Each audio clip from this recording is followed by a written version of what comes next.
Because if you're not praising yourself, then you shouldn't be praising other people. I'm Mel, Big Meezy. It's like, hey y'all, welcome back, or welcome if you're here for the first time. If you don't know me, my name is Mel. I'm excited. I'm so excited about this video.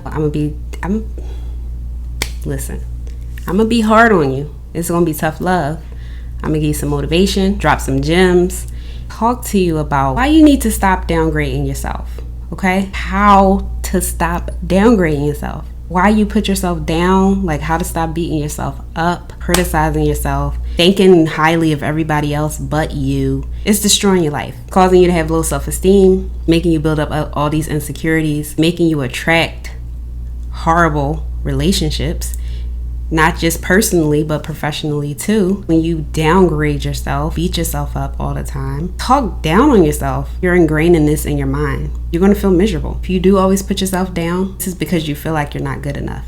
You have this subconscious belief that you are not good enough. Feeling like you're not good enough is actually going to define every area of your life, because the more you feel like you're not good enough, whether you feel like, oh, I'm too fat, or I'm too skinny, or I'm too this, or I'm too that, or I don't have this, so I feel bad about myself. Like, the more you do that, the more you're destroying your mental health, the more you're destroying your physical health, the more you're making yourself attract these situations and these relationships and these negative experiences that you don't want to be experiencing. Playing small and all that is a direct result of you having a subconscious belief that you're not good enough.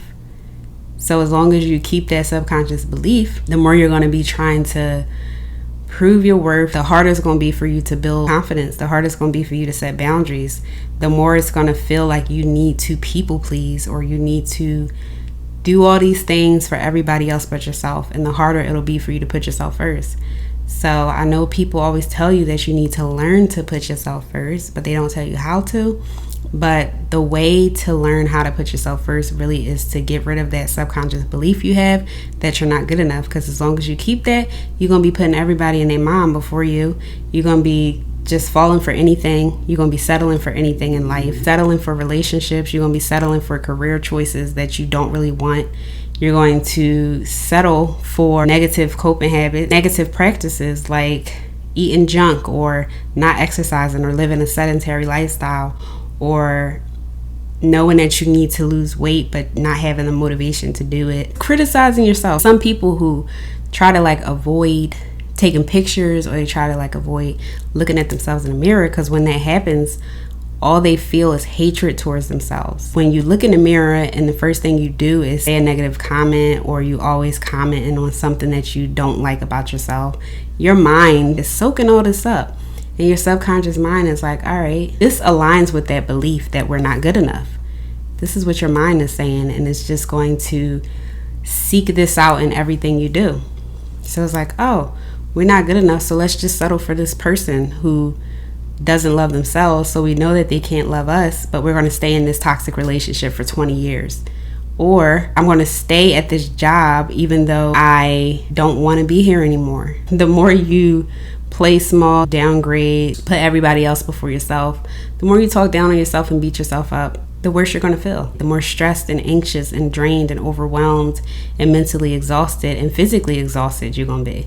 Holding on to feeling like you ain't good enough, and those chronic emotions of that stress, that anxiety, that overwhelm, that depression and all that, holding on to those things are literally killing you slowly.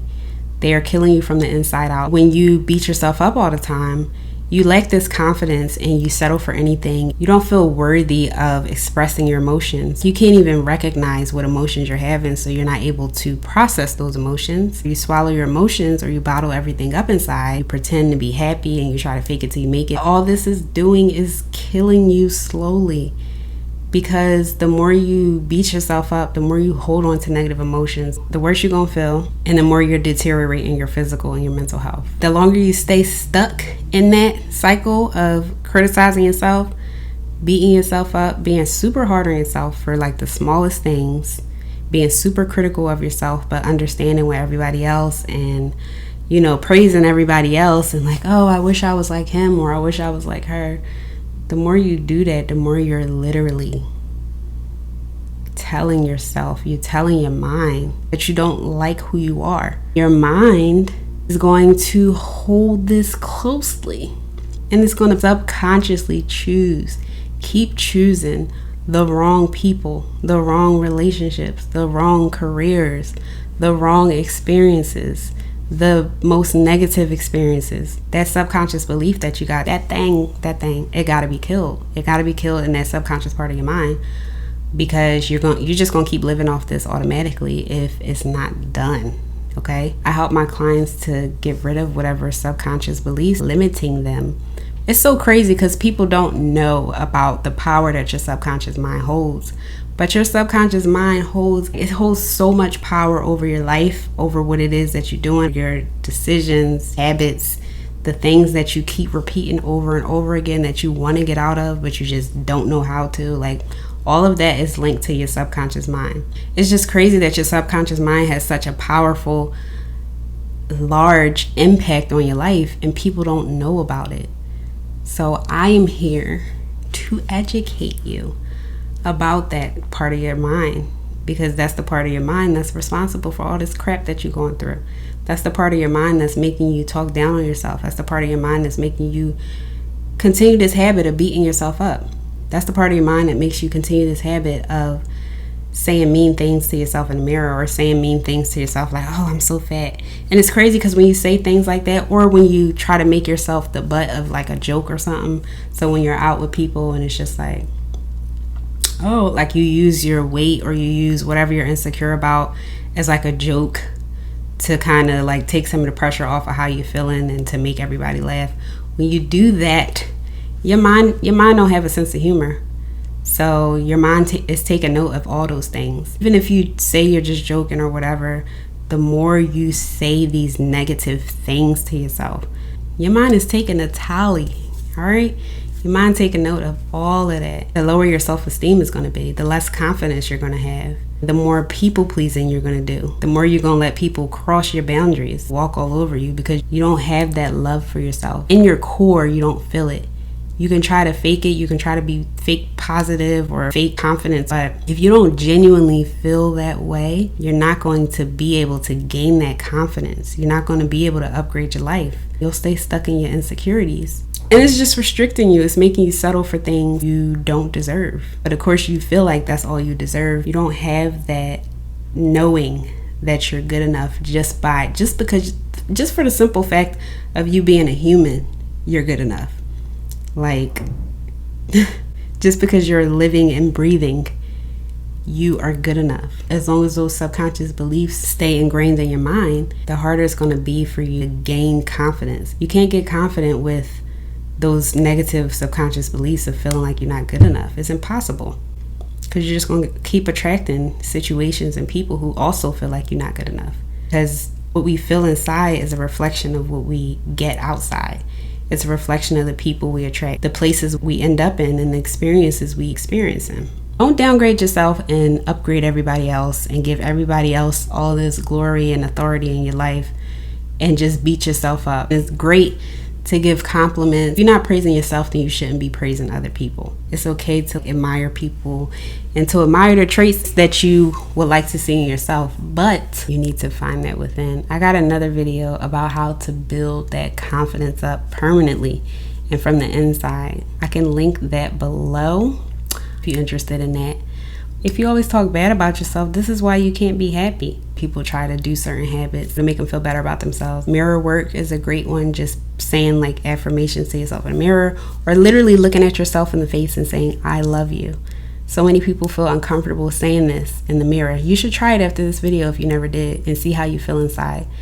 Because when you say I love you and you look yourself in the eyes, if you feel any type of uncomfortable, weird emotion, you need to find that love within yourself. You got to build that love from the inside. So no matter how many people love you on the outside, no matter how many people show you attention or whatever it is that you look for validation, as long as you don't love yourself, it's never going to be enough. Ever. Believe me, it'll never be enough. It'll get to a point where it'll just feel like something is missing. And I know this from experience, especially experience working with clients too. It's like you'll just feel like a piece a piece is missing. And that piece is whatever void you got that's in you. So that has to be filled up from the inside before you can genuinely love yourself and just upgrade your life. I'm real passionate about like confidence and low self-esteem and all that because I was there. Definitely I was there. And I had to do what it took to get me out of that place. That's all I got for you in this video. Hopefully you found something useful in this video. I was excited to make it. If you got any questions, as usual, drop me a comment below. Like this video, give me a thumbs up. Subscribe to my channel for more videos. Sometimes you need somebody to spit something in your ear and you be like, oh, you know what? Like, yeah, like she right or he right. So, you need that guidance. I'm here for you, okay? And thank you for spending this time with me. I love you. Remember, you are worthy, you are beautiful, you are more than enough, and you deserve great things in life. You really do. You probably don't believe me. Just know that I be knowing, okay? You deserve those things that you want in life. The sooner you get out your way, the sooner you can enjoy life, be happy with yourself, so you can upgrade your life.